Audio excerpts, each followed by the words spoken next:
remember we're trying to talk about politics and economy. We mentioned things like pluralist theory. What do we say?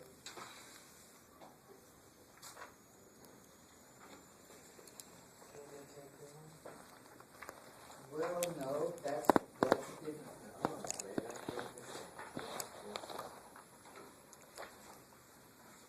There's a difference between plurality voting, which when we talk about voting, we talk about plurality and proportional representation. Now what we're talking about is who makes the rules for society. Remember we had said something to the effect that one of the essences of power is the ability to get someone or get people to do what you want even if it's against their will. Okay? So now what happens is that now we have people who are saying, well look, there's certain people who control this society. We think that it's a democracy, but it really isn't, okay? It's controlled by A, B, or C people. So now they have devised there's been three theories that have been proposed to talk about who controls society. And one of them is what we call the pluralist theory. Okay? Now, and what this says basically is that the business leaders, the labor unions, the teachers, all these different groups, you name a group, and it's the groups that control the society. And this can happen, it's not that all the groups have power all the time, because it may be one group today, another group tomorrow, whatever, but it's the groups that control society. Okay? Now note that they might say, well look, you look at the business people, and look at all the influence that business people have over the society. Okay? You look at people like the people who say they're anti-abortion. Look at the control that they exercise over the society. Okay? Now, so we're looking at all of these groups and all of these kinds of parts, and at any given time, any one of them could be exercising more power than the other. Now, if we talk about things like groups and how they are functioning in society, what kind of an approach is that? Who said this is the approach to analyzing society? Now remember, we've got three theoretical approaches. Okay? Now which one does this fit in? Structural functional. Notice that when we start talking about groups and interrelated parts and things of this nature to move the society is, that's that functionalist type thinking. Okay? So remember that when we started out, very often all we said is that there are theoretical approaches to analyzing the society. We had a structural functional approach to it. And notice how this theory fits under that approach. You got it? It's the approach is the major part of it, and everything else is fitting underneath it. Alright? So that's number one. Now, secondly, okay, we have what we call a power elite theory.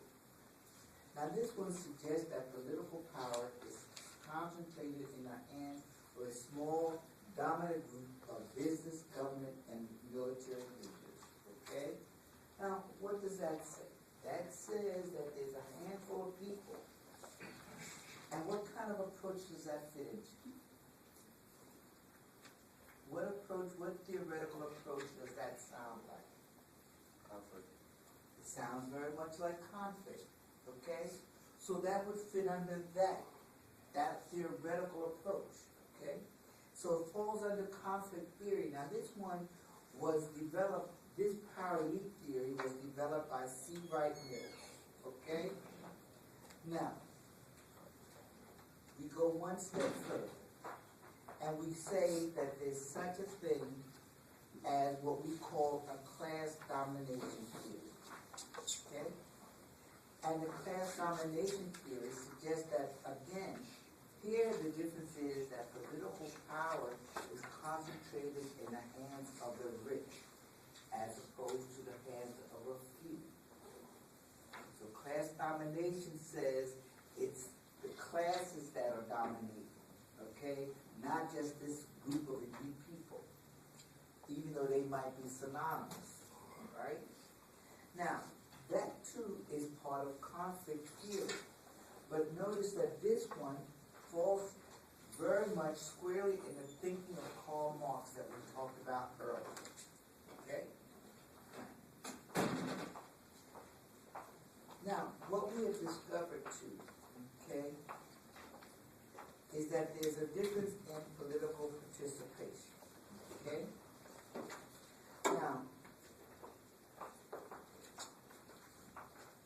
your societies,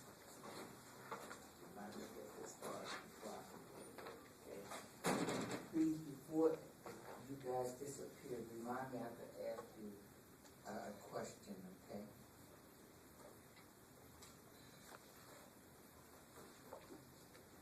Now, what happens is that we have to determine who is it that participates in the political process, okay? And the political process is basically stratified by class. The political process is stratified by class. Now, what they mean by that is that you will discover that the people who look at the lower middle, and you might call the working classes, that group of people do not participate as fully in voting and things of that nature as the middle and upper classes do. So that for whatever reason, that's what happens. So we don't have basically like a lot of participation in the really, really grassroots. The people who vote are people who are, I would want to say, better off financially, probably better off educationally, whatever. Okay? Now, so, one of the reasons we say that, okay, is that the lower class people really have nobody representing their voice in the Congress. Notice in other countries where they have more of a more representative form of government, where they use proportional representation, there's a Labor Party. There's somebody there to say, we represent this group of people. As a consequence, they get a voice in the government. In our government, this does not happen. There's really nobody there to technically represent the voice of the worker at the very bottom. Okay? Now, is there any questions so far? Okay. Now, the other thing is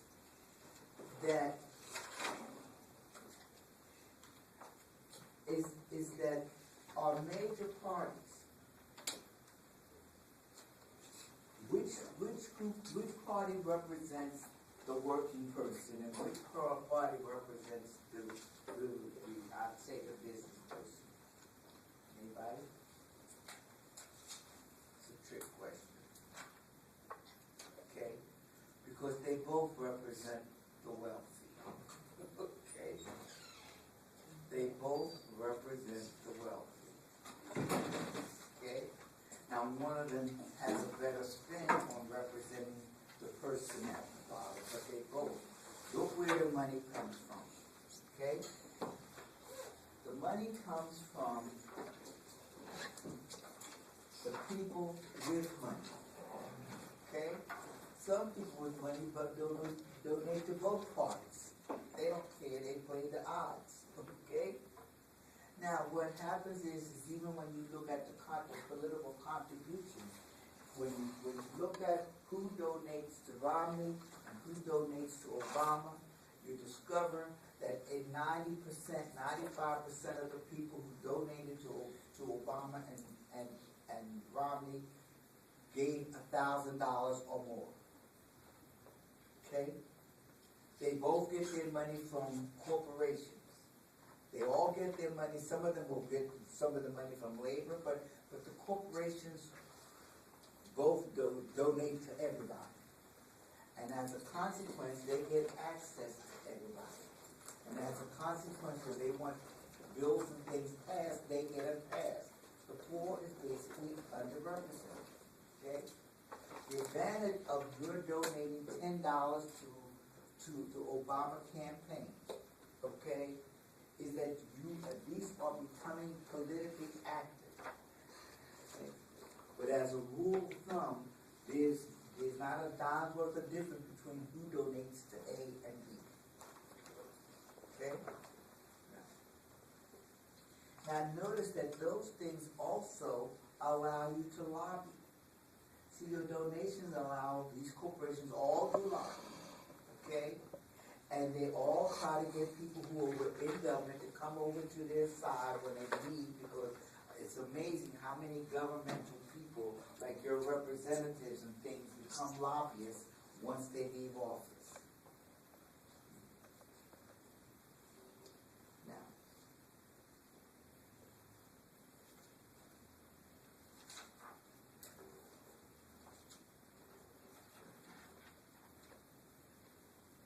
Now, the one thing that we do know is that, and bear in mind that when they did the Bush era tax cuts, whatever they were, that they disproportionately went to the favor of the wealthy individuals, okay?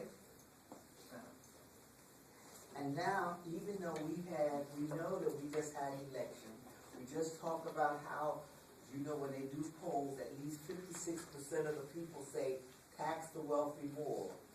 You see what the fight is in Congress. They're still playing games. Okay? Like, we cannot tax the wealthy. All right? Now, just as an aside, please bear in mind that other countries are reading from this same thing, because now you have people like England complaining that we've got companies over there in their country that are not paying taxes. Okay? And so they want their government to start taxing our companies that go over there to escape paying the taxes here. Okay? Now, is there any question, any comment?